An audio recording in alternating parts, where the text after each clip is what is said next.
And we are now live.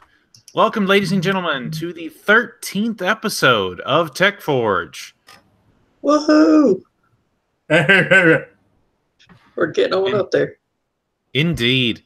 All right, this week we got some interesting stories out. Of course, we will briefly hit what's been the big tech story this week and talk about Apple and the new iPhone. But then we'll get to things that actually matter, like the fact that NVIDIA's latest driver actually fixes Threadripper performance. And all the leaks about Intel's 9th gen Core processors that are supposed to be coming out in the next few weeks. Yeah. And so, before we jump into it, I am joined this evening by both Jason and Hunter, as usual. So, how have things been going for you all? Going good. I think the storm has died down. I haven't heard any thundering. I came in tonight and it was flashes of lightning in the sky and thundering. And then my power, while I was on this call earlier, the power made my computer restart. So, in that case, could you say that you've been thunderstruck? Yeah. That's great. Yeah. Oh, I think Jason has his impulse buy that he wants to show us. Mr. Hunter, Mr. Nancy. Oh, an H110. Hi. Going in the backup gaming build, Mr. Hunter and Mr. Ned. What's the very nice? What's the size of the fans? Is it 120 or 140? 140. It's a 280 mil. Yeah. Got it at Best Buy for $89. Nice. Yeah. I got their when Corsair had one of their holiday sales. I got the 100i for like $99. Nice. It's normally more than that. Yeah, it's normally like used to be 120 more than that. Somewhere in there. Yeah. Yeah. By the way, if you're interested in that same CPU cooler, we will include a link in the article links down below in the description that will lead to that deal from Best Buy. At least it will at the time of recording.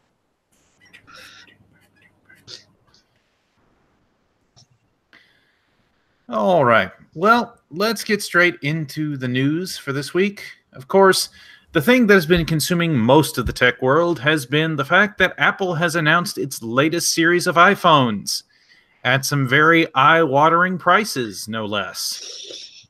That doesn't mean anything to Apple fans. I vomited in my mouth a little bit right there. But there is some actual tech hardware news that is interesting about the new iPhone launch, and that is that Apple is introducing the first 7-nanometer SOC with their A12 Bionic. That's not bad. Yeah. That's kind of cool. Yeah.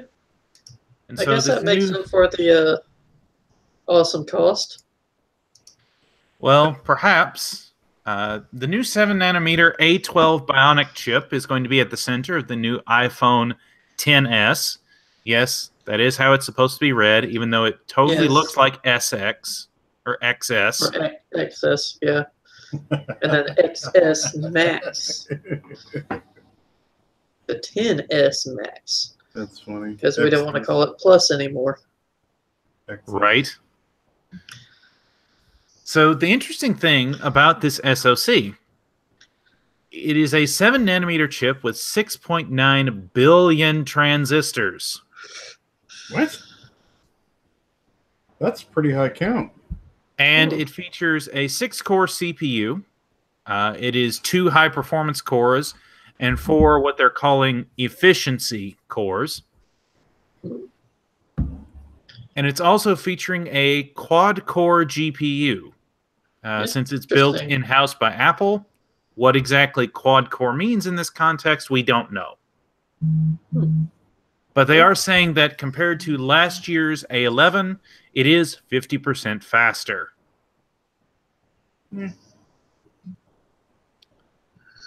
The A12 also features a couple of new design features, including a 8-core neural engine chip that's supposed to do machine learning type tasks. I think that's a typo, Nick. I think it's Apple's neutered engine. I mean, fair. Apparently, it is capable of 5 trillion operations per second, up from the 600 billion in last year's A11 Bionic. In addition, the A12 also allows for up to 512 gigabytes of addressable flash NAND. It's only going to cost an arm and a leg. Yeah. Oh, yes. And 2 arms, maybe a head. Maybe your child's college tuition. Your firstborn child and just one of your kidneys this year. Yeah. And your mortgage, you might have to, redo your mortgage. Or they'll take your house and you can get a phone without a house. I was watching the press release at work, and they did give pricing, and the max is $1,100. Yeah. And that's for the base model. Right. If you want the 512 gigabyte model, the one that has all the bells and whistles, that's going to cost you $1,449. Oh my gosh. That's more than the Razer phone. Oh, that's more than the Asus ROG phone, as far as I know. Let me put it this way. Did we ever get a price on that? You can buy a 12-inch MacBook for less than you can buy an iPhone XS Max. But it's not the latest iPhone. Gotta have the latest iPhone. You know what else you can buy for $1,600? I'll show you. A gaming laptop. That you can buy that for $1,600 right there. Boom. Yeah, but you can't slip that into your pocket, Jason. But you can't get neural learning. Yeah, I can't get a neutered engine 6-core phone. and do AI learning that you probably won't even use. But enough of this feedback on Apple's pricing. It's cool tech, man. I'm not gonna lie. Yeah. It's really cool tech. 7-nanometer, 6-core, great GPU. Yeah. Just $1,500, man. I can't. You can play those 30 games on your phone. You can get an unlocked Galaxy S8 for $500.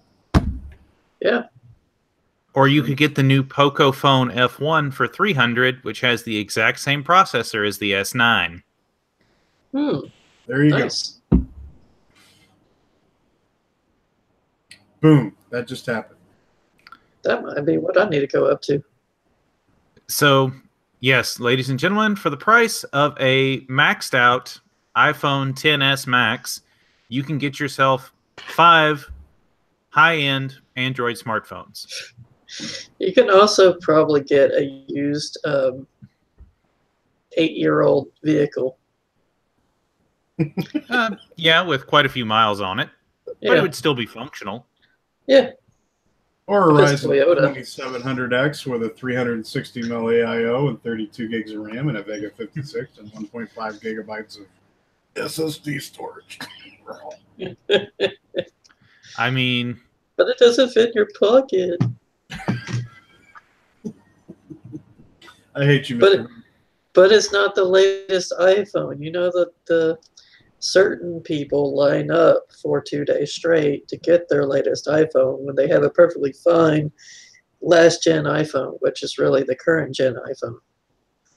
Yeah, how does that work? Like, you stand in line, you don't bathe, you don't eat, you just stand in line, you're waiting for You take 2 days off work, 2 or 3 days off work. Yeah, so you don't get money for that, like, or you spend vacation time. Yeah. You spend $1,500 on a brand new phone. Bring a tent, or at Sign least me a foldable chair. Sign me up, please. I mean, versus clicking buttons on the website and then waiting for it to come into the mail. right? I mean, right now I'm running a Motorola Moto G5 Plus. And that's a great phone. It is a solid mid-range phone that cost me about $280 straight from Amazon. Yep. I'm still running. It's not a flagship phone like the S9, but there's nothing I've thrown at it yet that it can't handle.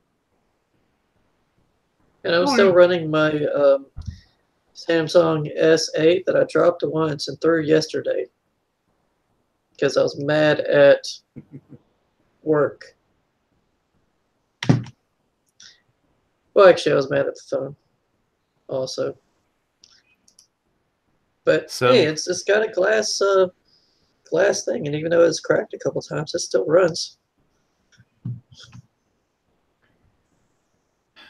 But it doesn't have liquid retina display.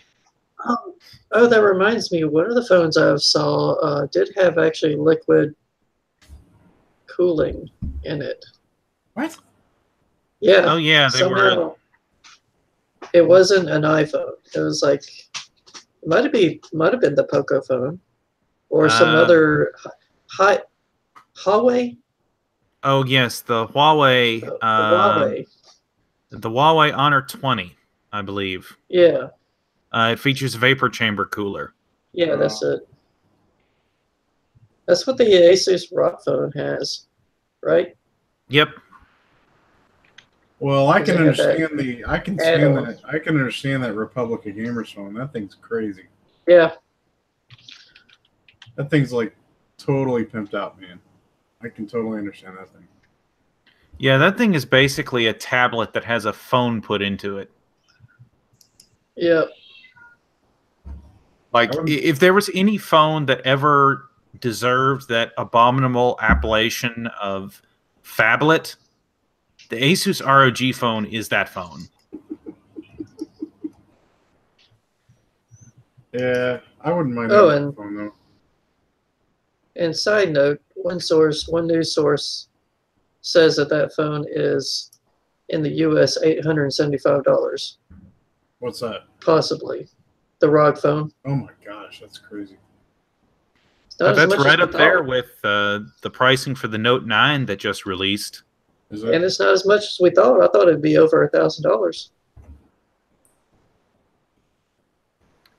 Yeah, it amazes me that I can go out and I can get a laptop for roughly $600 that has a GTX 1050 Ti and either a Ryzen 5 2500U or a Intel Core i5-8250U, 8 gigs of RAM, a 256 gigabyte SSD, a 15-inch display, usually at 1080p, for less than $600, but I'm supposed to pay $1,000 for my smartphone. Yeah. Mm-hmm. And those specs you just rattled off, Ned, that's a decent backup gaming computer. Yeah, if you need a portable gaming rig, absolutely.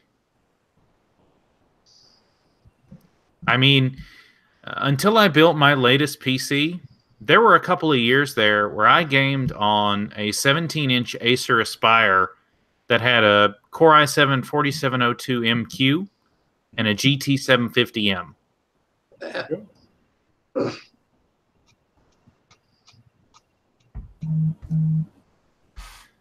But let's move away from the silliness that is Apple. Yeah.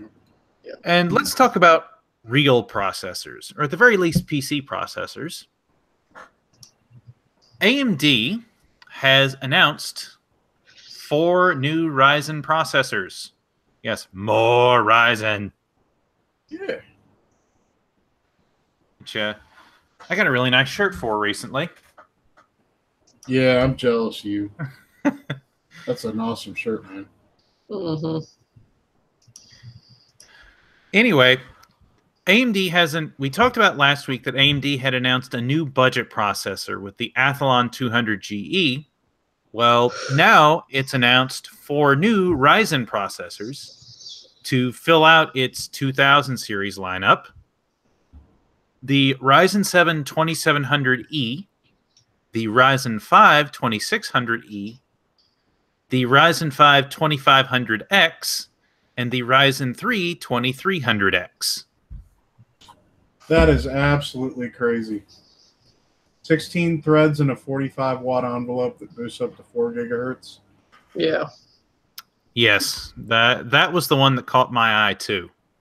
You put a decent cooler on top of that thing, and it will do 4 gigahertz, no problem. Yeah, to have 8 cores and 16 threads in a 45-watt TDP is absolutely insane. Yeah, that's crazy. I mean, I thought the 2700 at a 65-watt envelope was already pretty crazy. Yeah. Oh, yeah.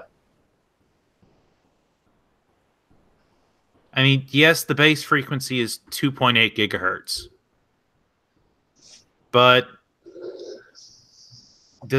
honestly, how often are you going to be sitting at that speed if you're doing real work with that processor? Not very often at all. Anyone that's ever run Ryzen even first gen knows that that these processors don't sit at their base frequency very often at all.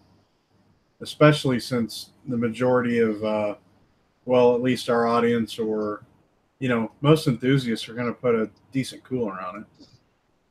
Unless they've got a specific use case for having the really decent AMD stock cooler on there. Yeah, even a basic cooler like the CryoRig C7 or the Cooler Master, what's the thing they replaced the 212 with? The MA410P, yeah, I think they're calling it. Even a basic, $20 to $30 air cooler like the Deepcool GAMX 400. Even that's going to cool something like this with ease. Oh, yeah. Yes, MA410P.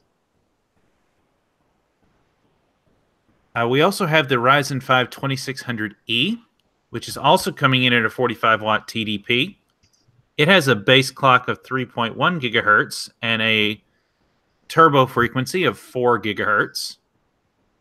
Which even that, 12 threads at 45 watts, that's still insane. Yeah.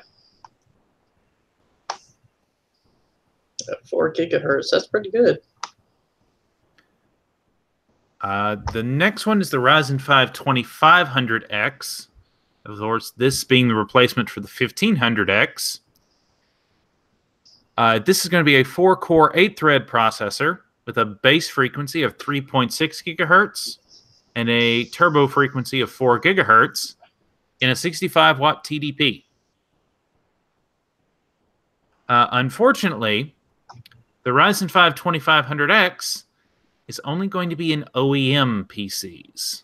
Why they're doing that? I wonder why they're doing that. I'm not sure, but right now the Ryzen 3 2300X, which the replacement for the 1300X, 4-core, 4-thread, 3.5 gigahertz base, 4 gigahertz boost at 65 watts.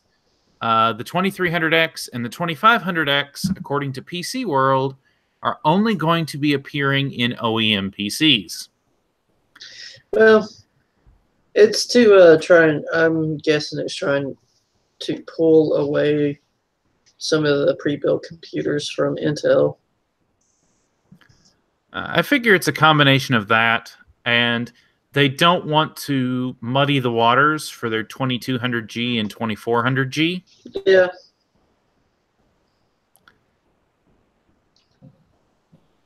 Well, you cannot go wrong with that 2400G. That's one of the best. I still would like to see yeah. What's that? I would still like to see a 6-core, 12-thread APU, like a 2600G. It's probably doable. I don't know with the current silicon if you could, how you'd make it work. Mm. Well, 7 nanometers just around the corner. I bet they have one for 7. It wouldn't surprise me. Would not surprise me. Anyway, 2700G. if you're interested in either the Ryzen 5 2500X or the Ryzen 3 2300X, so far there are a number of options. The biggest one is the Acer Nitro N5100. This is a pre-built PC that you can currently get for $900 at B&H Photo. It's actually... Yeah.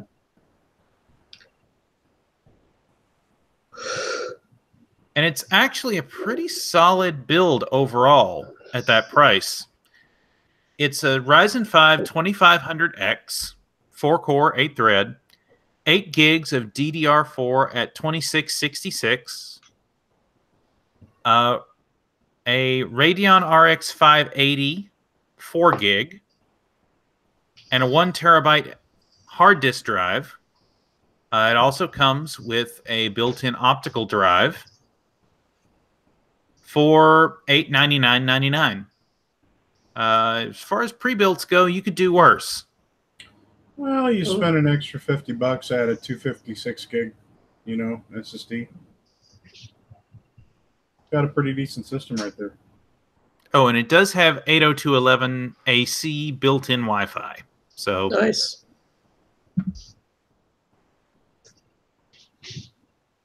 Well, there's a lot of B450 boards out there that have built-in Wi-Fi, so I'm not surprised. That's kind of a nice feature. So, unfortunately, the 2500X and the 2300X aren't going to be available, at least not yet, to purchase as for enthusiasts, but they should be available in pre-builts. This Acer Nitro looks actually pretty good. Nice design. And honestly, if we're being honest, all the 2500X is a 2400G without Vega graphics. Actually, Ned, 2400G uses a Ryzen 1st Gen. That's true. So it is technically Ryzen 2nd Gen. They're Ryzen Plus. Yeah.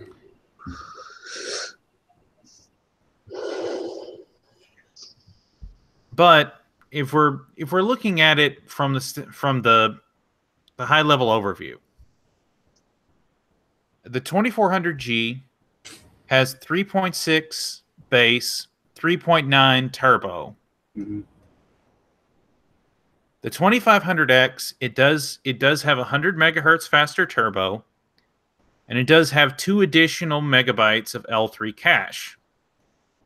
But it does not have a built-in GPU. Right. So it's a trade-off between, are you wanting a all-in-one APU/SOC solution, or do you need a pure CPU?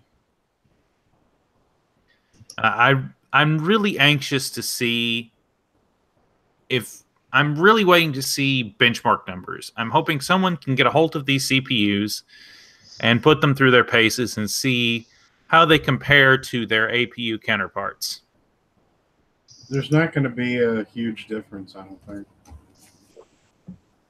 I mean, yes, a bigger L3 cache is nice, but in day-to-day operation, I don't think you're going to see a huge difference. Yeah. That 2400G just offers you so much value. And there's so much to that that's tweakable, especially with the price point of a good B450 board. That's really hard value to get over, actually. You can easily build a nice 2400G system for about $600. Mm-hmm. Really nice. And you could probably build a solid one for 150 less than that, about 450-ish. Yeah. I'd say you could probably get 8 gigs of RAM and a 256 gig SSD in there. Kind of a value case, but still pretty good. But these new Ryzen CPUs are not the only CPUs seeing benefits this week when it comes to AMD CPU lineup. Now, we talked about last week in our previous episode about some of the issues the Ryzen Threadripper 2990WX was running into, particularly in regards to memory bandwidth. And one of the scenarios this was really playing out was in games. It turns out that memory bandwidth issue may not have been the whole story. This week, PC Perspective put out a piece wherein they found that the latest NVIDIA GeForce driver fixed a performance issue that was very specifically with Ryzen and Ryzen Threadripper CPUs. And so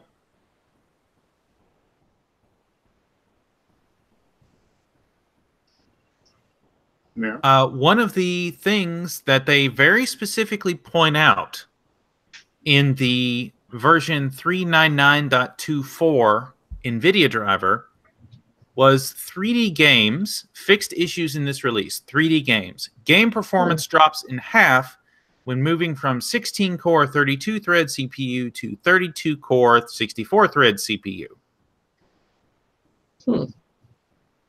And, of course, during some of the early coverage of the 2990WX, the gaming results, you're not going to use a 2990WX for gaming, but the gaming results were supposed to be indicative of some of the memory bandwidth issues the CPU was having.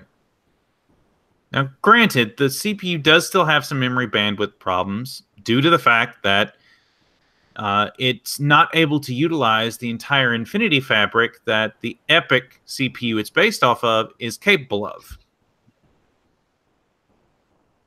And so, this isn't going to fix every situation. And in particular, in productivity benchmarks, I think you're going to see largely the same thing we've seen before in the testing. But given that there really isn't a high-end AMD CPU that competes with the likes of the 1080 Ti, we may see, as what happened here in PC Perspectives testing, a huge change in how the 2990WX performs in gaming tasks.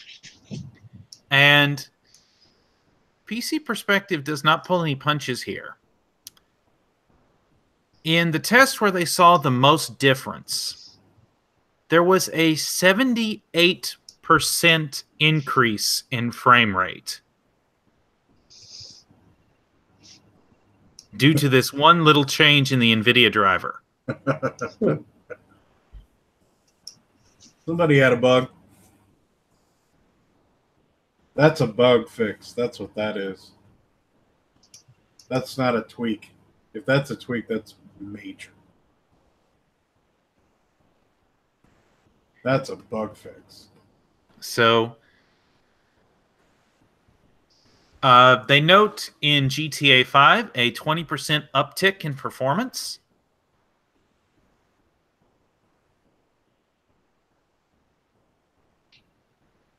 Let's see. In Assassin's Creed Origins, they saw a 35% or 43% increase.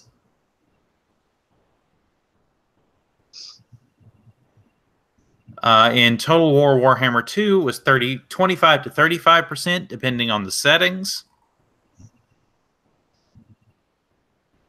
But it was F1 2017 was where they saw the 78% improvement, going from 79 FPS at 1080p Ultra to 141 FPS. That's insane.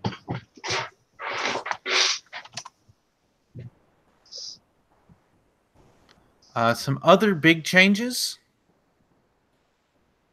They were actually able to get Far Cry 5 to run, whereas previously the game would refuse to start on the 2990WX. I love how you said that. They actually got Far Cry 5 to run. There's still obviously some optimization to be done in that game, because the 2990WX, when you run it in 32-core 64-thread mode, only gets 49 FPS, whereas the 2950X gets 87. Oh, wow. Whereas if you put it in 1/4 core mode, that's the mode where you only have 8 core 16 threads enabled, basically turning it into a very expensive 2700X, it gets 98 frames a second. That's insane. Wow.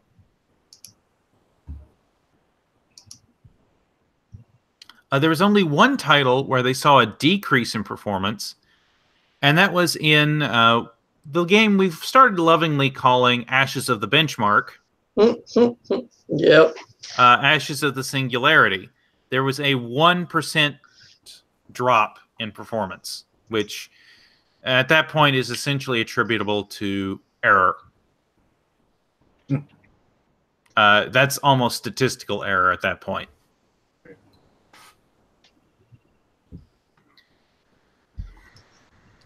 But the fact is, in all titles but 2 that they tested, and they tested 12 different titles, in all the titles but 2, they saw a performance improvement just from this one driver.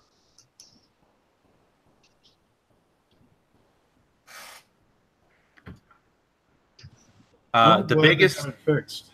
Go ahead. I was going to say the biggest changes: F1 2017, 78% increase in FPS. GTA 5, a 62% increase in FPS. And in Total War Warhammer, a 37% increase in FPS.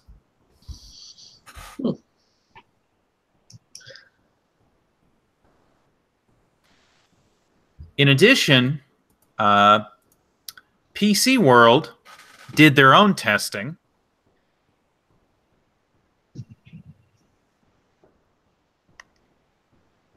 And they did their testing in Rainbow Six Siege. With the broken drivers originally at 1920 by 1080, they were getting 163 FPS. Again, respectable. But with the fixed drivers, they were getting 215 FPS. Nice. Which I believe is pretty close to that game engine's FPS cap.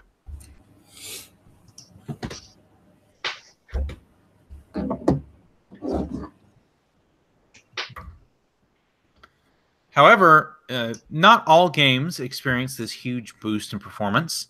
When they tested with Rise of the Tomb Raider, the increase with the fixed driver was 1 FPS.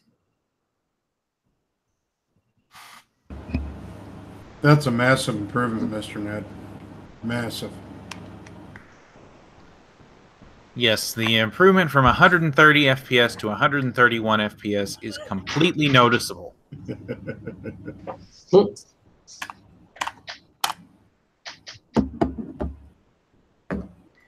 The interesting thing about both of these tests to me, though, is this is kind of a backhanded indictment of AMD's abandonment of the high-end GPU market.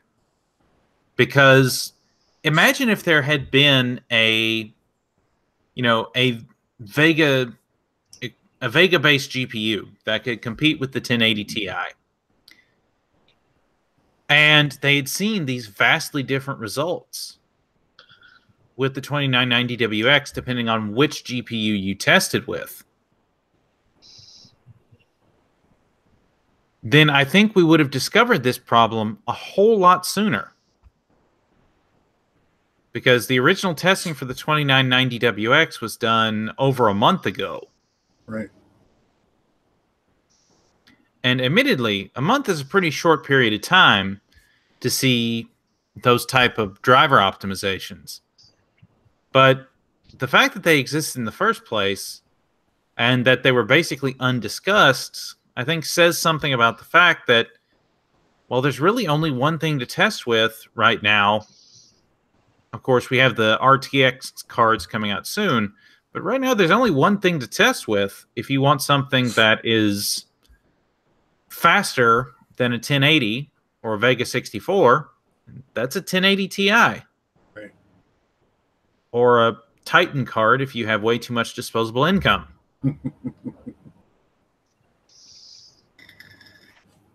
It's kind of sad. I'm hoping that AMD comes back to the high end. Yeah. As do I.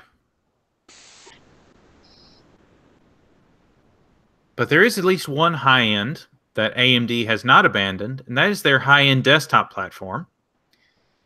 Of course, we've been discussing Threadripper 2990WX, a 32-core, 64-thread CPU. But part of its memory bandwidth issues have been due to the fact of maintaining backwards compatibility with the X399 platform. Right. Well, some of that may be alleviated if this rumor, published here from WCCF Tech, is true. AMD allegedly readying X499 high-end desktop platform for Ryzen Threadripper, aiming for CES 2019 announcement.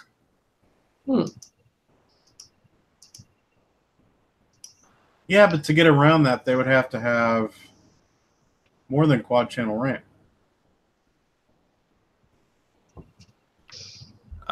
That's the thing we don't know yet, is if they are doing X499 and they do make it an octo-channel chipset or octo-channel memory, would that alleviate the bandwidth problem we're seeing with the high-end Threadrippers? It should, but then they'd have to release a new processor line. Or make it compatible with EPYC. Because the memory controller is built into the chip. And it's... Unless they've released some specs... Or, I'm sorry. Unless they've got something baked into the processor that they haven't released. You know what I mean? So... Like they've got a hidden memory controller in there. I don't see how a new chipset would alleviate the bandwidth challenges that the 2990 WX has. It would have to be a new processor or something baked into the current one that they haven't released to the public. Or it could be, based on what we know so far. So part of this is coming out of an article from HD Technologica. And apparently there is talk that the X599 platform from Intel, which is supposed to support their upcoming Skylake X revision, is supposed to be featuring processors up to 28 cores. Which we kind of knew. Yeah, we kind of knew that already. And there's talk that that's going to feature hexa-channel RAM. Okay. And if it does, it would make sense for AMD to bring their octo-channel RAM from their EPYC line down to Threadripper. We already know that their next generation EPYC 7nm CPUs are expected to ship late next year. So if they were to introduce the X499 platform for current second generation Ryzen Threadripper with compatibility for, say, an upcoming Ryzen 3000 series for lack of a better name, based on those 7-nanometer epochs, it's conceivable that we could see those 7-nanometer Zen 2 cores on the X499 platform as early as the middle of next year. That'd be impressive.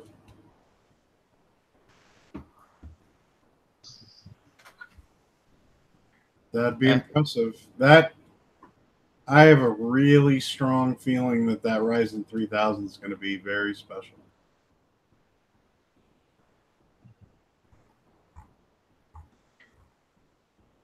And so it's not going to be a plus. It's going to be a full architecture revision plus 7-nanometer to boot.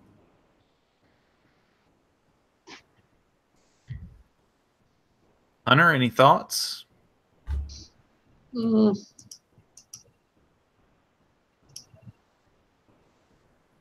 Not other than that y'all said. All right. It's heating up. It's heating up. Yes, the core wars are on. We had the gigahertz wars back in the early 2000s. Yep. Then, we've had kind of the last few years the efficiency wars, where it's all been about getting things as efficient as possible. And now with AMD back as an actual competitor for Intel in the CPU space, we've seen the core wars launch in earnest. Yes, yeah. I want to see more people go to Ryzen platforms than Intel.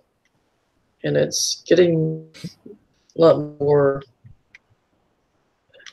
for people to do that, especially with Threadripper being so core heavy and thread heavy that 3D modeling people and more workload than gaming load, people can actually use Threadripper at a cheaper price. Those Ryzen 5s and 7s are selling like hotcakes, man. Oh, nice. Yeah, when you can essentially get what is an entry-level workstation CPU for under $300 or under $350, and can get a true workstation class CPU for less than $1,000, yeah, really hard to argue with that value proposition. Mm-hmm. I mean, when you can get the 2950X for $899,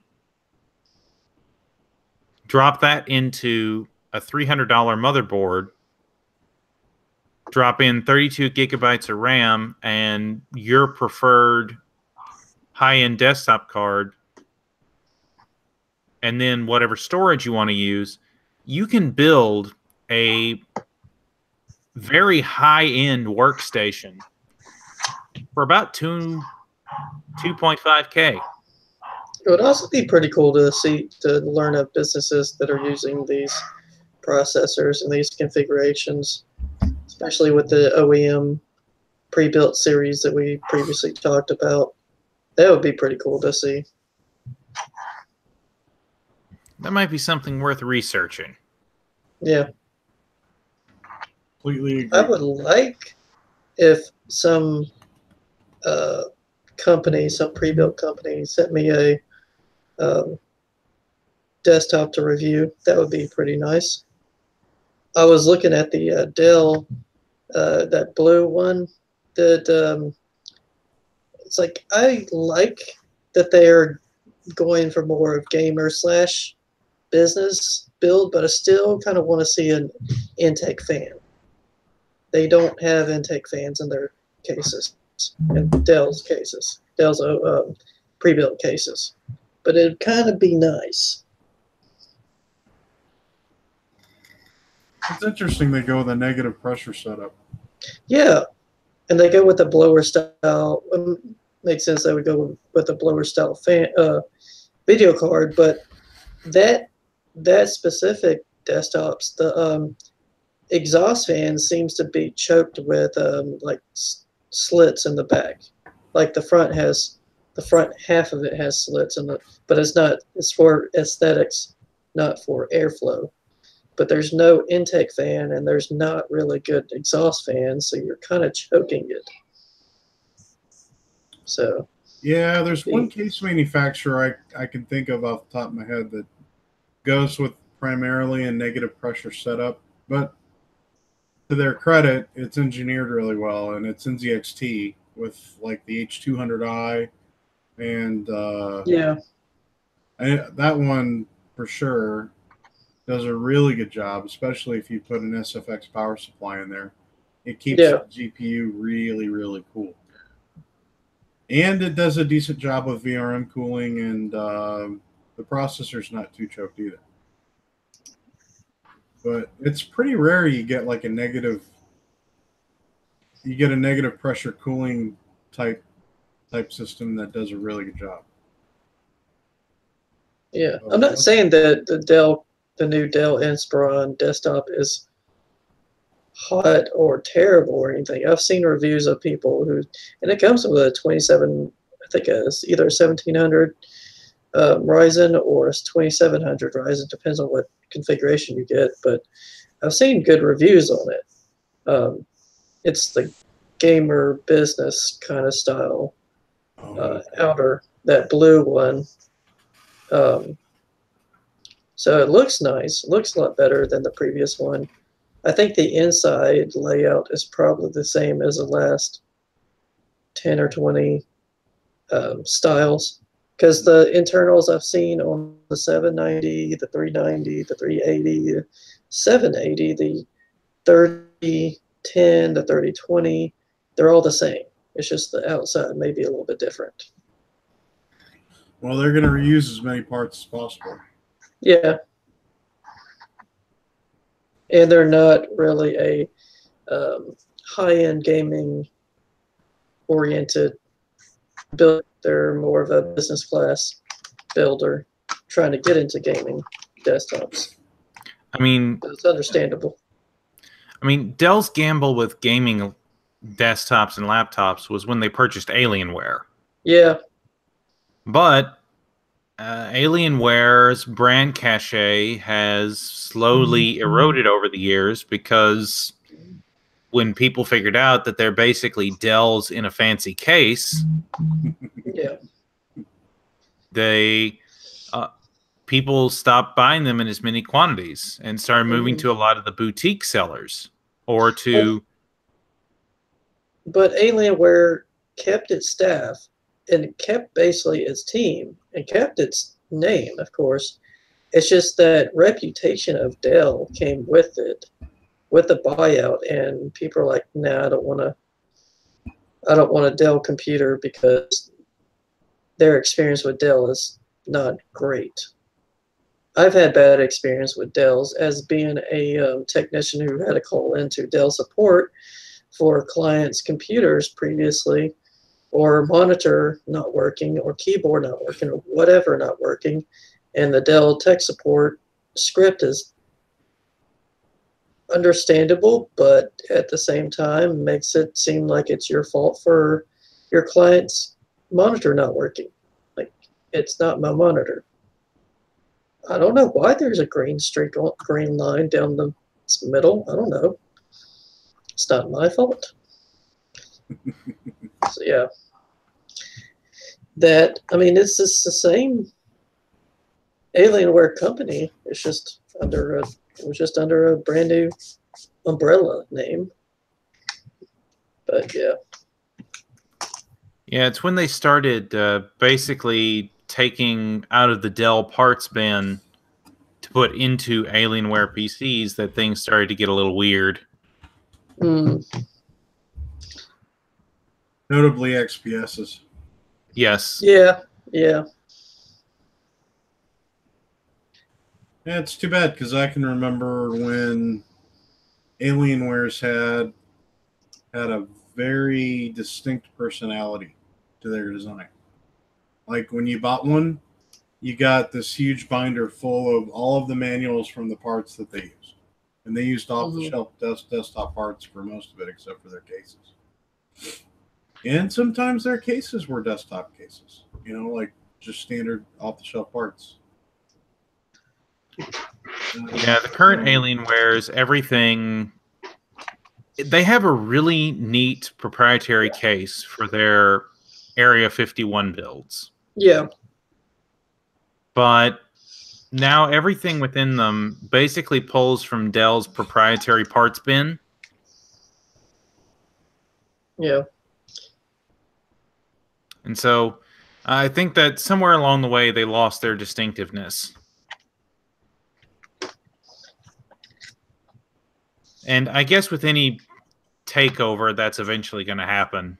But, I mean, we saw the same thing with Omen PC when they were bought out by HP.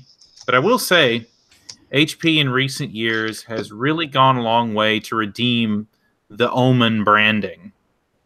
If you've seen some of the new HP Omen PCs, those are actually pretty impressive. Yeah.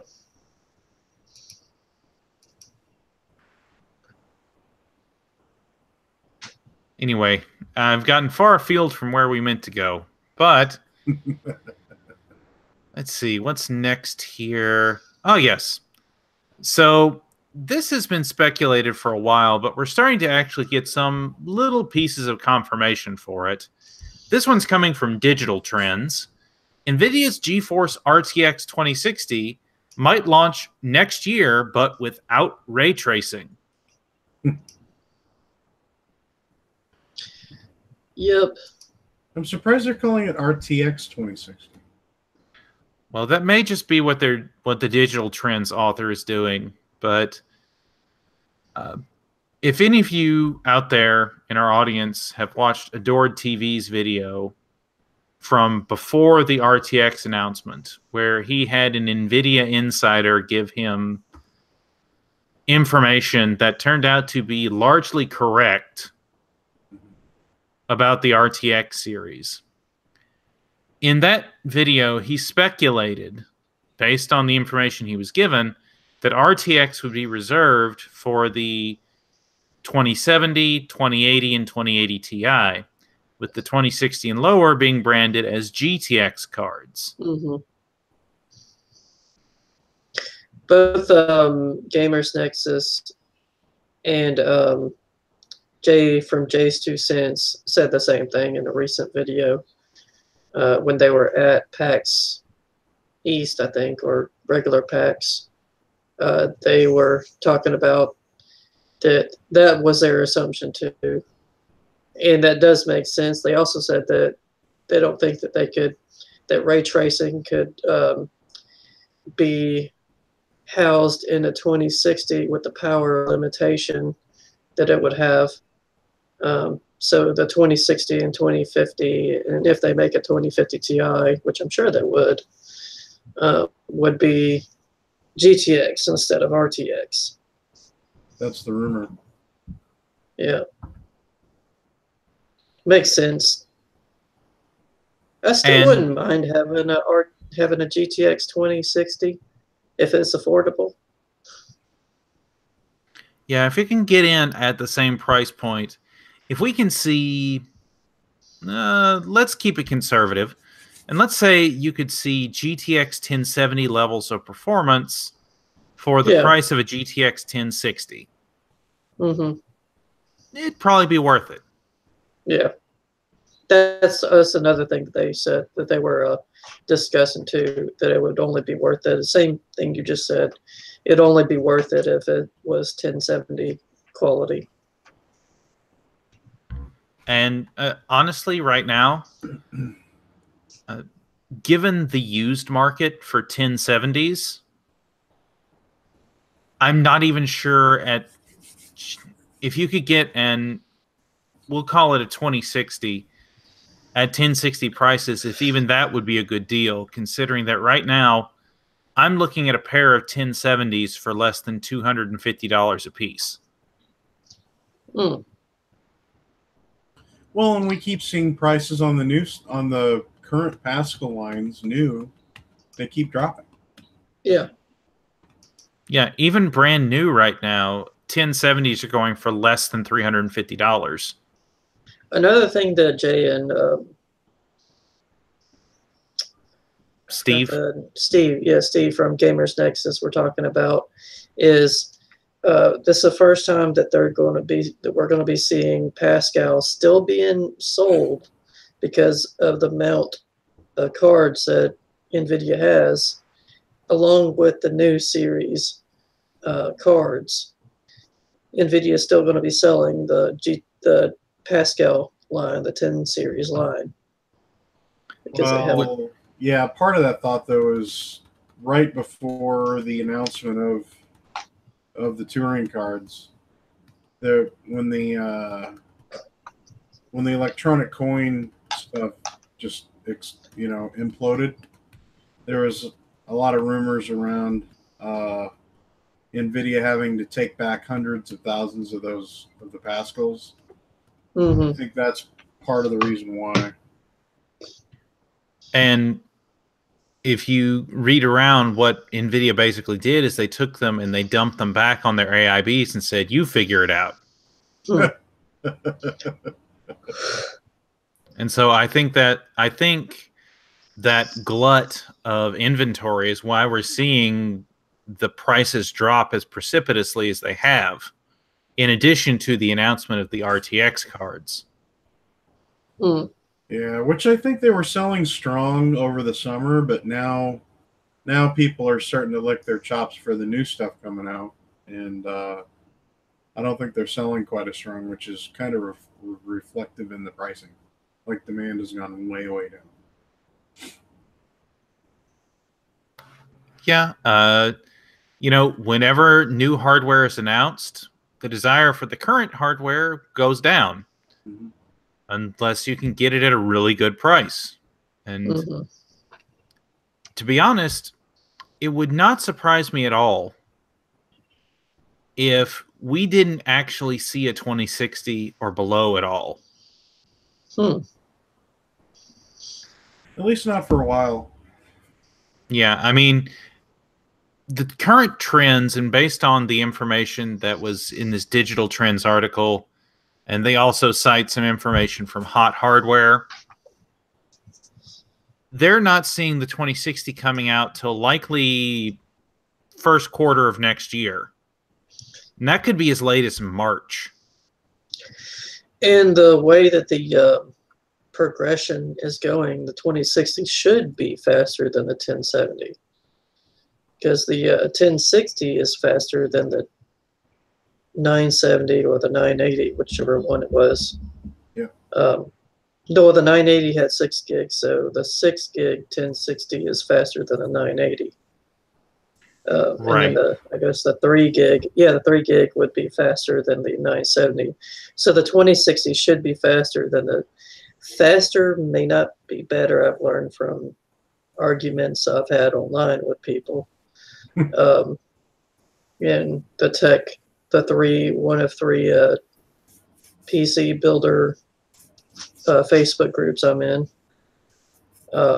But faster core clock, the 2060 should be, if there's a 2060, it should be faster than the 1070. But it's going to be, I suspect it's going to be more expensive, as we've seen in the previous cards when they first came out. They'll be more expensive than getting a on sale current gen or previous gen card. Well, that's going to be an interesting fight because Navi's coming out right around that yeah. Time. And if 2060 remains 12 nanometer, and then you've got Navi coming out at 7. If Navi has faster core clock or just as good enough core clock as the NVIDIA, like 1060 and above, that's going to be very compelling, even for me. It's not just about core clock, though. It's about memory clock. It's about how many how many parallel processors you have, and Navi at 7 nanometer, that should smack the stuffing out of that 2060. No problem. Mm. I mean, even if Navi is nothing but a Polaris shrunk down to 7 nanometer, we saw Polaris hold its own against Pascal easily. Mm-hmm. The 580 in both the 4 gig and the 8 gig variants did very well against the 1060 in its 3 gig and 6 gig variants. Yep. Still, I think even if it was just a die shrink for Polaris to make Navi, which I don't think it will be, because let's face it, Polaris at this point is a 2-year-old architecture. Mm-hmm. And I mean, I'm enjoying my RX 480s. They're excellent cards. But Polaris is old news. Well, if you look just at 7 nanometer versus the 14, I think. Right. Or no, 16. The 16 nanometer that Polaris is at, you could effectively put 2 580 GPUs side by side and still take up less real estate at 7 nanometer with 2 580 GPUs than a single 580 at 16 nanometer. That's what a different 7 nanometer makes. Exactly. It's probably, so if you took 2 580s and put 2 580 GPUs at 7 nanometer, you're probably at around 10 to 15% smaller die real estate at 7 nanometer than you are at current Polaris 16 nanometer with 1 580. So when you take that into consideration, plus the transistor shrink, the additional clock speed, you're probably looking at a 10 to 20% clock speed improvement per transistor. Hopefully that kind of gives you kind of an idea as to what to expect from a 7 nanometer part. That's huge, man. That's over twice the performance, essentially. Even when you look at electrical and software-based overhead, which is usually about a 10%, performance deficit, that's still twice the performance. So twice the performance of a 580, that's right around a 1080. That's somewhere between a 1080 and a 1080 Ti in terms of realistic performance gain. So yeah, and to be honest, if you're looking at that kind of performance gain, even if we just look at, say, the performance gain from Maxwell to Pascal, if AMD was able to replicate that with Polaris to Navi, you're looking, I believe it was almost 50% performance improvement from Maxwell to Pascal. Which most of that was because of the die shrink. Most of that came from the die shrink. If you saw a similar performance increase from, a 580 to, we'll call it a 680, for lack of a better name for it. If the 680 is, we'll even say the same size, die size as a 580, we should easily see, if we could easily see a 50% performance improvement, then that takes the 80 series card from being a solid 1080p, moderate 1440p card to being a solid 1440p card and being an entry-level 4K card. Yeah, that's 1080 performance right there in a nutshell. That's 1080 performance. You'd be seeing more than 50%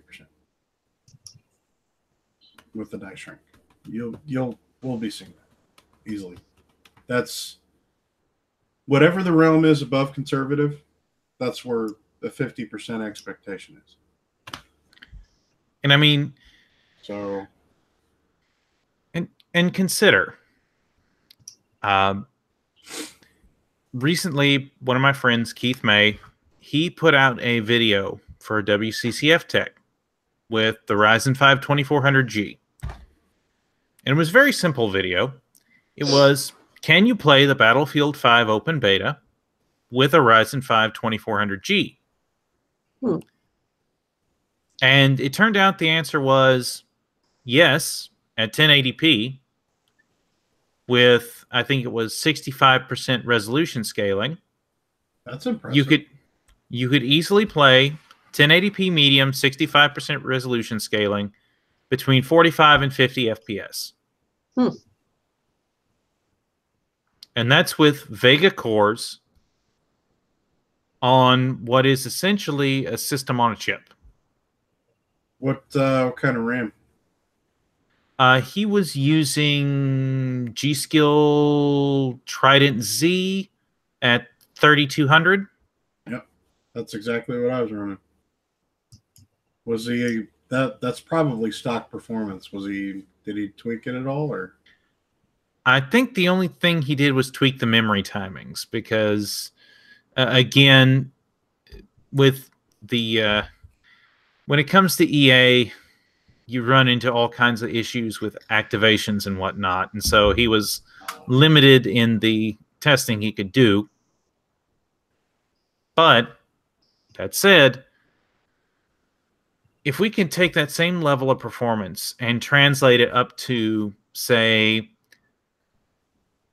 you know, the Vega 11 graphics in a Ryzen 5 2400G APU, roughly equivalent to an RX 550, almost on the level of an RX 560. Basically on par with NVIDIA's GT 1030, which I've used in other builds. It's a pretty solid part. Not one I'd want to game on, but you could definitely do it. If you could take that type of performance and scale it to the level of a 580, which is what Navi is claiming to be able to do. Now, are you talking in terms of an integrated GPU? No, sorry, I did not make that clear. So I'm saying, if we could take that kind of performance, that level of performance where 1080p medium with some resolution scaling is doable on an integrated GPU. Imagine with Navi with a die shrink down to 7 nanometer, where you could remember the Ryzen 5 2400G is still on the 14 nanometer process. Mm-hmm. If you could take that down to 7 nanometers, now you're fitting twice as many Vega cores. That's not even assuming Navi. 20 as many Vega cores into the same die, into the same area as before. Yeah, that's a 580. If not slightly better. And that doesn't take into account the fact or the idea that we're working with a new architecture in Navi. Mm-hmm. Anyway. So I'm just basically trying to say that the RTX 2060 is going to have an uphill battle to fight against an AMD 7 nanometer part that's due to come out. It's going to be an uphill battle for that part, because that's if it stays at 12 nanometer, it's going to be a very, very tough fight, because AMD is going to come out with better performance, probably at a slightly less of a price point, and it's going to be more power friendly. Sure. Good luck, RTX 2060. Good luck. Yeah. So up to this point, we've been talking mostly about AMD and NVIDIA, but they're not the only games in town. Of course, we also have Intel. Of course, Intel is getting geared up to launch their new 9th gen processors. And there have been a number of leaks this past week about these 9000 series processors, some of which are kind of meh, and some of which are really exciting. But we'll start off with the kind of meh one, because it really is kind of meh. Yep. So this is coming from PC Games In, written by their Dave James. Intel's Core i5-9600K is barely 4% quicker than the 8600K. What? You're saying that a brand new processor from Intel is only 4% faster than the previous generation? We've never Barely seen that 4. before. Barely We've never seen 4. that before. Ever, ever, ever. So, yes, we have. So yes, the 9600K popped up in a series of Geekbench scores.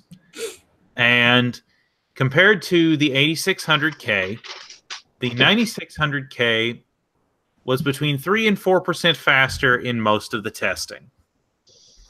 And honestly, this shouldn't be a huge surprise, because the 9600K is essentially the exact same part as the 8600K, only clocked up 1 to 200 megahertz faster. Rebranding. Remember, this Intel has not talked about it very much, but this is the Coffee Lake refresh. This is a refresh of Coffee Lake with a couple of new processors added to the top end of the mainstream desktop lineup. So if you really, really, really want that less than 4% increase that you can even get by overclocking your 8600K, don't dump your 8600K. Unless you just want the 9600K, that's not even worth it. But it's bragging rights, Hunter. Yeah, exactly. Bragging rights. It's like the Apple craze. We have to have the brand newest thing because it just came out. If we don't, we'll look like we're cheap or something. Yeah, sign me up for a $250 6-core 6-thread part that's maybe like 2% faster in games than a 6-core 12-thread part that's like $50 less. That's completely unlocked. It comes with a fantastic Star Cooler. RYZENS. Better than let's be fair to the 9600K. It is 6.5% faster in single core metrics than the 8600K.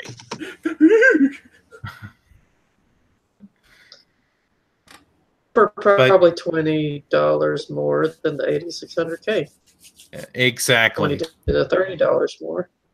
So that would make it $270 to $280, which means, oh wait, that's Ryzen 2700. It's basically an overclocked 8600K. Essentially, yes. Which is really... See, that's what they've always done is a TikTok thing. It's like, we're going to do 200 megahertz more and call it a new processor. We're going to do 200 megahertz more and call it a new processor.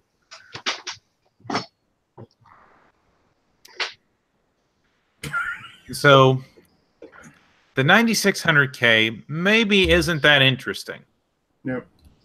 But there are a couple of changes to the top end of Intel's 9000 series mainstream stack.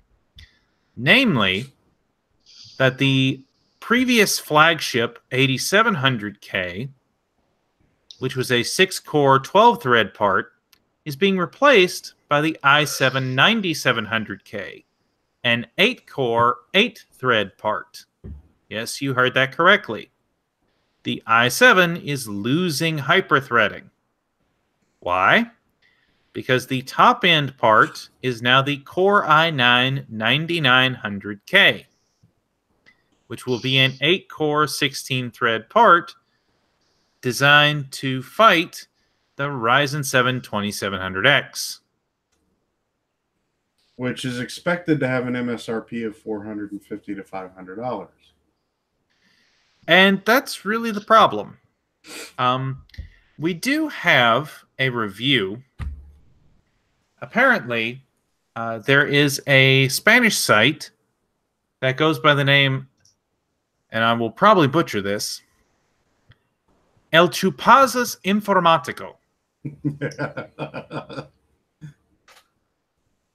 You said that with gusto. They released, the heck with any NDA, they released a review of the Core i7 9700K, the new Core i7. Now, with any review of this type, where it is breaking NDA, there, of course, should be taken with a bit of grain of salt. However, everything that they have here looks pretty legitimate.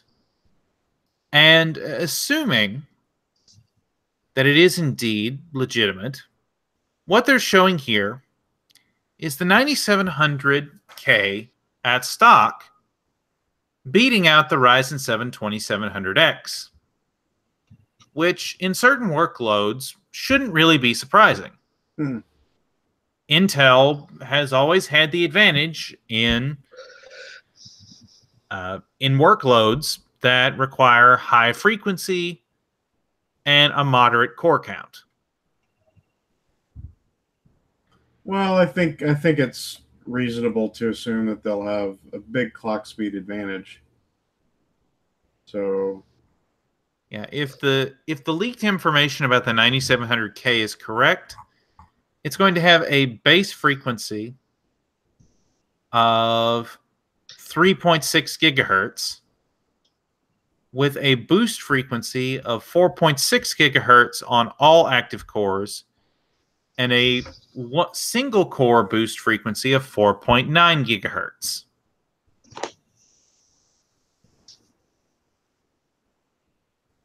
Yeah, it's not unreasonable. Yeah, it's kind of expected.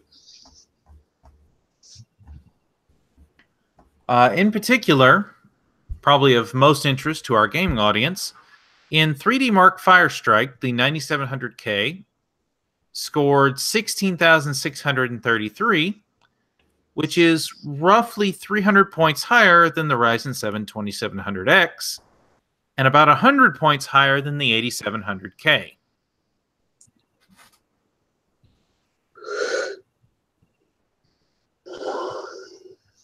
Meanwhile, in several of the gaming tests, in Battlefield 1 and Doom, it led the 2700X between 5 to 7%. But it had a larger lead in games like Far Cry 5 and Rise of the Tomb Raider. Well, both of those games have been pretty hard on Ryzen, honestly. They're not very well optimized, I don't think. But the problem is that the 9700K, according to El Chupazas Informático, with gusto, is going to cost around 440 euros. 500 bones. And also, one other benchmark, Resident Evil 7, the 9700K and 2700X are the same. 145.3 FPS. Yeah, and that's, to me, that's all of this is indicative of the fact that if the 9700K is designed to be the Intel CPU that takes on the 2700X, which, yes, technically being 8 cores, 8 threads, it shouldn't be able to. But let's face it, most gaming workloads don't use more than 8 cores or 8 threads. And so, from a gaming perspective, if the 9700K is supposed to be what's taking on the 2700X, yeah, it can do it. But at $100 more. Yep. It's more than that. It's like $180 more. Well, depending on what the current value of the euro is, but true. Let's see. You know, 440 euros. When people look at that price point, they're not going to consider it in the same performance bracket. $514.50 USD. So yeah, if they're going to sell the 9700K at 440 euros, $500 US essentially. Honestly, I think Intel's out of their minds. It's about $200 more. That's beyond a tough sell, because it's not. I mean, yeah, it's gonna. I think people would expect it to outperform the 2700X by a bit, but when you look at that price point and consider the fact that it's not that much better than a 2700X, come on. On Newegg, the 2700X is $319.99, so $320. So it's almost $200 more. This is almost $200 less than the 9700K. And even if Intel does the thing they sometimes do, which is to sell their processors at the same price in euros as in dollars, where I know I've had some friends in Europe who, when they go to buy stuff, it's the same price in euros as it is here in dollars, even though that doesn't translate exchange-wise. Yeah. Even if they sell it at 440 US, that's still $120 difference versus the 2700X. Now, there's going to be those out there who just want the best of the best and will pay that overhead for it. But even so, that's a really hard price differential to justify. And I'm looking at it I'm looking at it at Micro Center right now. $279.99. You bundle that with the 2700X. You bundle that with a motherboard and you get $30 off. Yep. So that's beyond a tough sell for me. I mean, it's a good processor. I mean, the tech's good. You know it's solid. You know that if you get it, pop it into the motherboard with good RAM, I mean, you're going to have a really good basis for a system, but you can have a very solid system with a 2700X too. It's not that much better than a 2700X. Actually, it consumes more power than a 2700X. So the only thing about the Ryzen is you have to have Infinity Fabric in the CPU. You have to have at least 3000 megahertz RAM. You don't have to do that with Intel CPUs. You can have 2600, 2666, or even 2933. True. Or 2400, depending on what Intel CPU you get. That's true. So there is a desktop build cost difference, but at the same time, with the RAM price increase on the Ryzen side, it's still cheaper in the long run because, at least from the builds I've seen, Ryzen is cheaper. Well, that comes to a few points. So with the sheer volume that Ryzen 7s and Ryzen 5s are selling at, and a lot of people buying those DDR 3000 and 3200 RAM kits, they aren't that much more expensive than the 2666s and the 2400s. But also consider the fact that you're Ryzen motherboards are cheaper typically. And they're overclockable. X. The great thing about the Ryzen motherboards is the low-end ones, like the H series in Intel, is not overclockable on the CPU at all, or the RAM. But the B350 and B450 is, which is the awesome thing about Ryzen, about building a Ryzen computer. So how much is a Z370 board right now? METX is 160. So regular ATX would probably be. The solid ones are around. The solid ones started around 180. Yeah. I mean, you can get Z370 boards for as cheap as $140, but at that point, you're essentially getting the bare bone models. Yeah, and it's probably not, doesn't have much VRAM cooling. Well, if you look at X470 between $130 and $180, you get a very, very, very solid board. Yeah. I have no complaint. I've got a bargain bin gigabyte X470 board, which right now I want to say is probably right around 120 or 130 bucks. And that thing's flipping solid. I'm sitting boosted stock at 4.2 gigahertz in just about every workload I run it. Mm-hmm.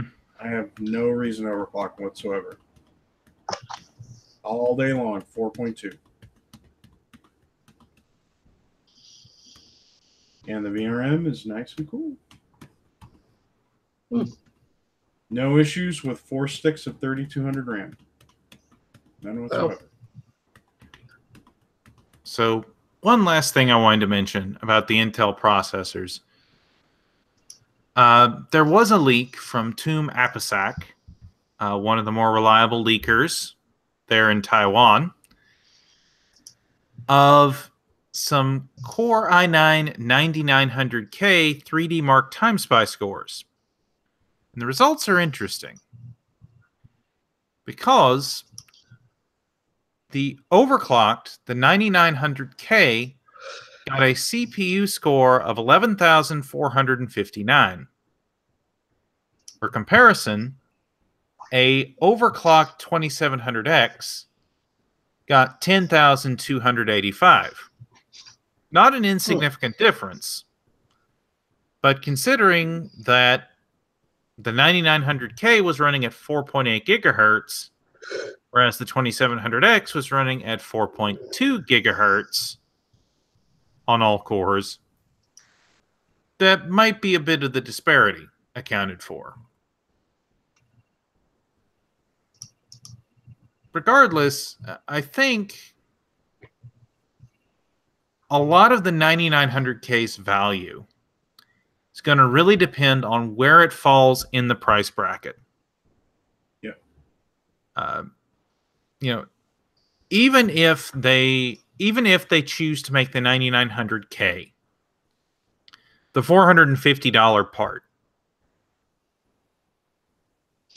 the $500 part, I think that's going to be a really tough sell compared to the $280 to $320 2700X, which gives you the same number of cores, the same number of threads, for almost 40% less. Yep. And you're getting around 85% of the same performance. Sorry, or almost 90% of the same performance. Yeah, I was going to say around 90. You'll still have fanboys out there, Yep. And you'll have the super high-end enthusiasts and the tech tubers who will want to make sure there's no CPU bottlenecks. Yep. And, I can't blame them for their GPU testing. They want to make sure there's no bottleneck. Right. And the easiest way to ensure that is to get the fastest, most powerful processor currently out on the market, even if it doesn't make much economic sense. It's going to be super fun to read all the reviews. I mean, you'll have people. So these parts will be soldered, I think, right? Yes, they are saying that at the very least the i9 is going to be soldered. It's less clear whether the i5 and the i7 will be. Okay. Well, regardless, it's going to be fun to read reviews either way, and just to see how high people can overclock them on air and then water. I don't know. I'm kind of looking forward to it, to be honest, regardless of the price point. I think everybody's going to know that, yes, the 2700X is going to be your better value overall. But it's going to be fun to read the reviews regardless. I'm kind of looking forward to it. Yeah, and competition is never a bad thing. Oh, no. And the funny thing is, 4 or 5 months later, you'll have the Ryzen 3000s out. Mm-hmm. So it's very likely we'll see 10 core parts. Who knows? I mean, 7 nanometers is a big difference. So it's going to be interesting. Of course, all of this is assuming that Intel can actually keep up with its 14 nanometer fabrication demand, which there were reports that we talked a little bit about last week and that came out earlier this week that Intel was having to reach out to TSMC to help in their 14 nanometer production. Well, Intel has snapped back about those particular reports, saying that they are false. And so this is coming from Kit Guru. Intel suggests that it is handling the 14 nanometer demand on its own and refutes claims of seeking TSMC's help. Mm.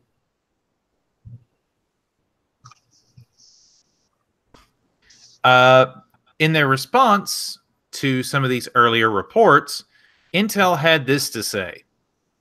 In response to the stronger than expected demand environment, we are continuing to invest in Intel's 14 nanometer manufacturing capacity.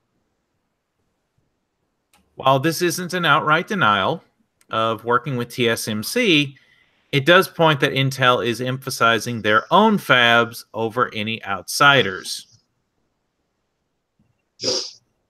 Well, I'd leverage it to say that, not trying to take away from TSMC's 14 nanometer process, I would say Intel's is probably better. Well, they've been working on it since, what, 2015? Yeah. Yep. Plus.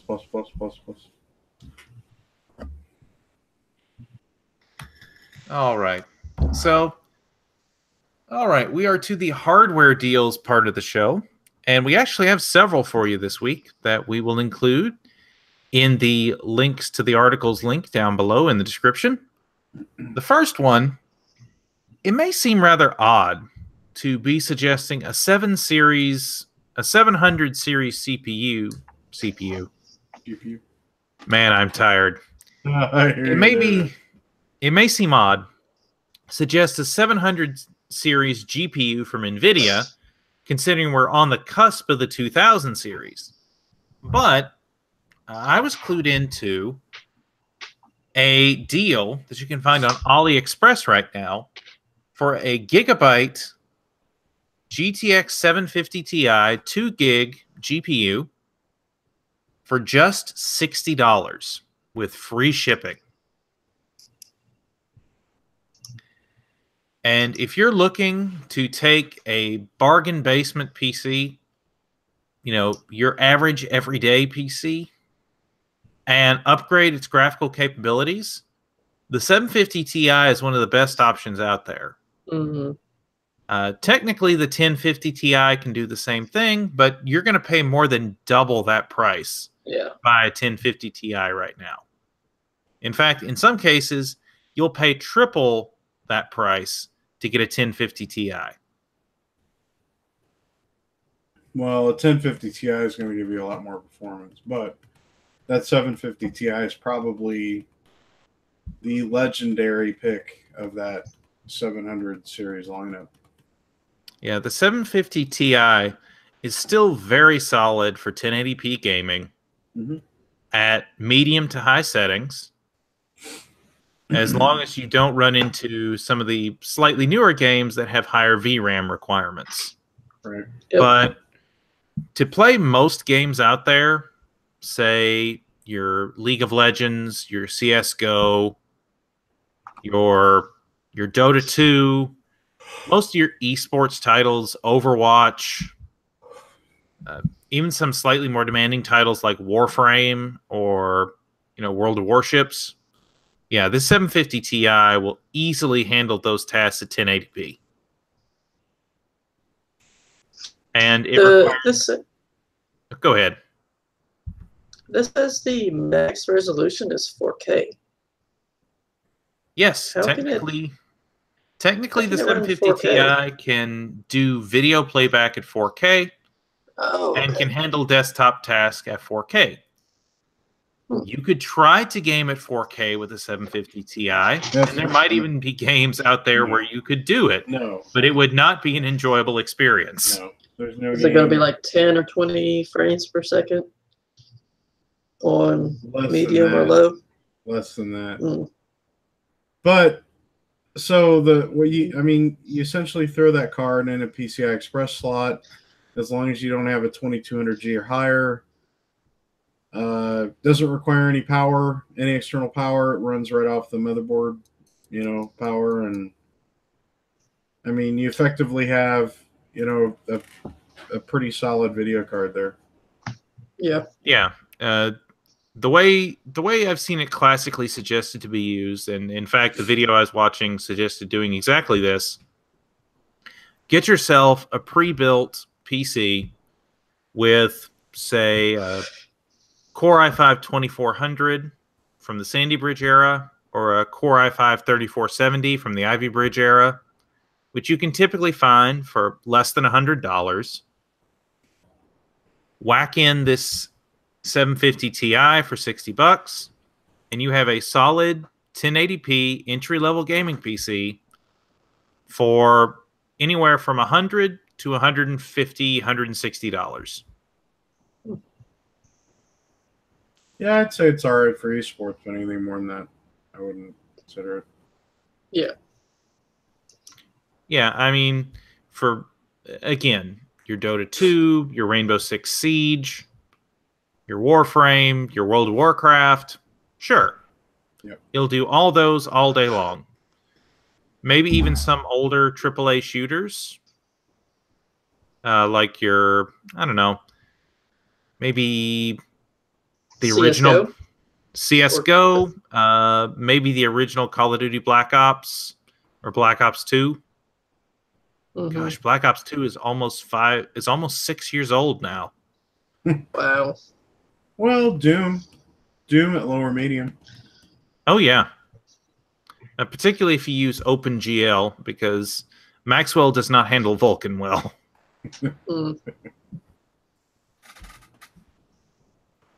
Well, anyway, Doom's just that well optimized. Oh yeah. Anyway, if you're looking for something a little more modern, though, Jason, you found this one, so you can probably explain it a little better. But Zotac has a GeForce GTX 1070 Ti available on Newegg for the very reasonable price of $399.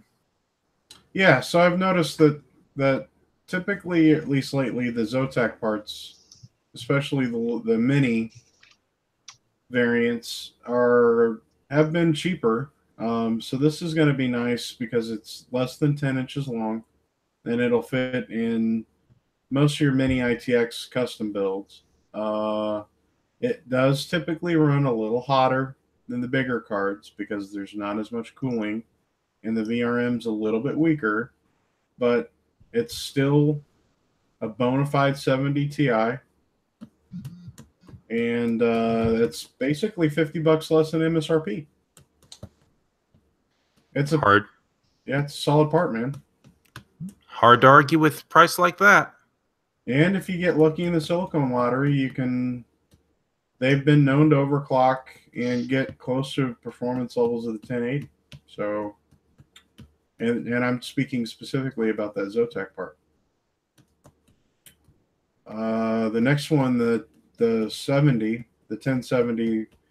EVGA GTX, that's right around 10 inches long, and $350 after rebate.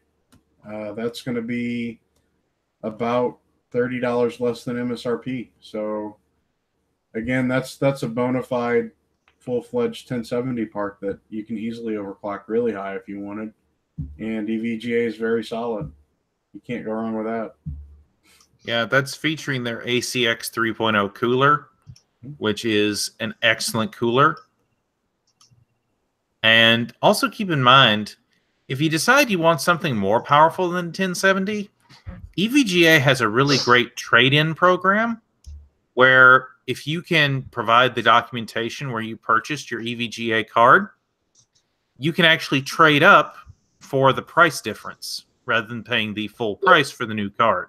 Oh, that's right. I forgot about Yeah, that. their step-up program, it's within 30 days of you buying the card. But definitely sign up for the step-up program. I found out about that program after it expired when I bought my card. It goes in effect at certain times. And I bought so I couldn't get into that. But I also didn't want to pay like $180 extra at the time, or didn't have the money for it. But it'd be nice to jump up to some 1080. I should have taken advantage of it. Well, I almost bought that Zotac part the other day. I was looking at that pretty hard. Only reason I didn't is because I remember the 7nm Navi's coming out soon. So, well, I'm.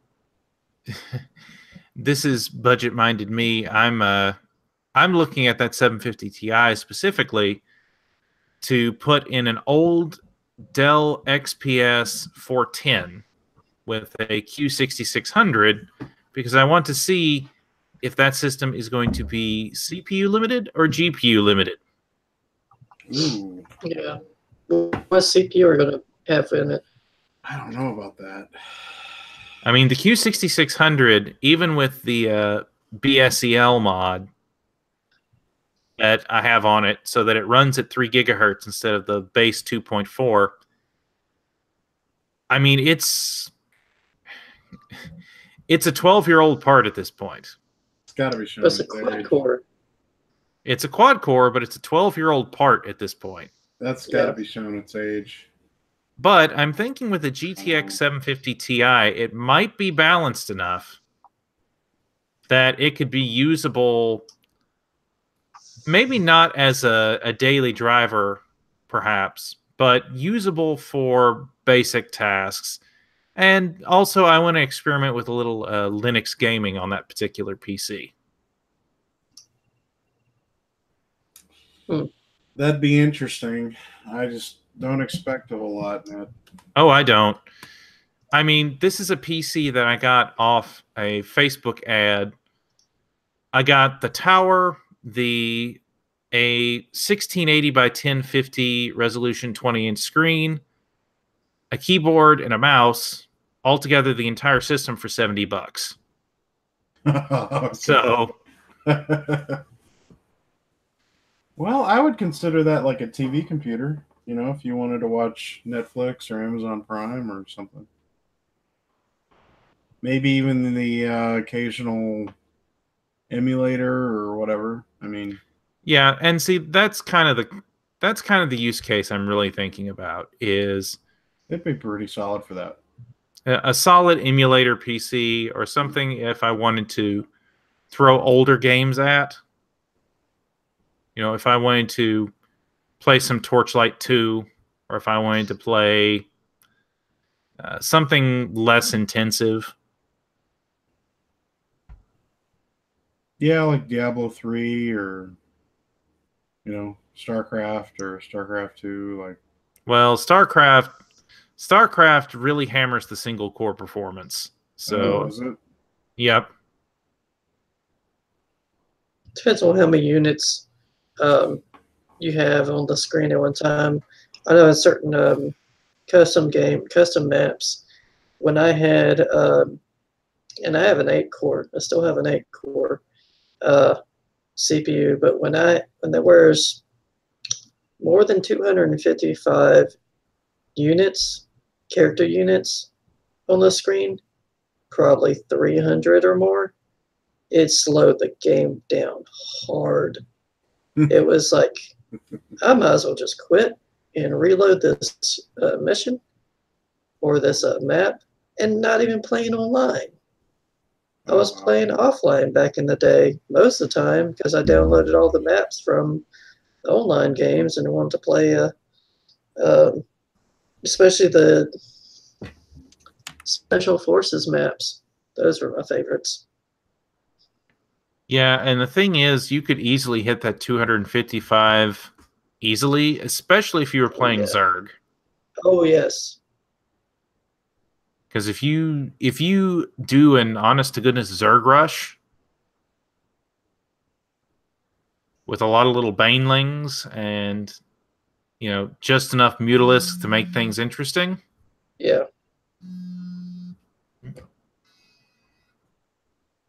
Well, StarCraft 1 day didn't have banelings. Well, right. I'm thinking StarCraft 2, but lurkers were awesome, and then they discontinued them. Right. All right, we did have one more hardware deal. We already talked about this one at the top of the show, so we'll keep this one quick. The Corsair Hydro Series H110i. It is a 280 millimeter closed loop liquid cooler, just like the one that Jason got as an impulse buy. You can still buy that at Best Buy right now for $89.99, which is an excellent price, as that is $35 off MSRP. Excellent cooler. It's equivalent to 360s when you spin the fans up. This is true.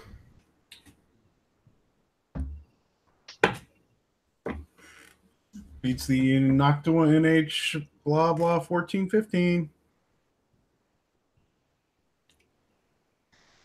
Not by much, but it does.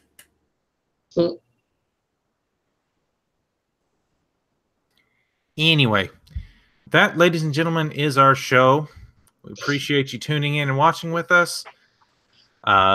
Remember, if you have anything you'd like to share, any ideas for things you'd like to see discussed on the show, make sure to include those in the comments down below. And so, remember, when life has you down, Jesus loves you, and forge on. Yep, forge on. Unfortunately. That's it. One forge.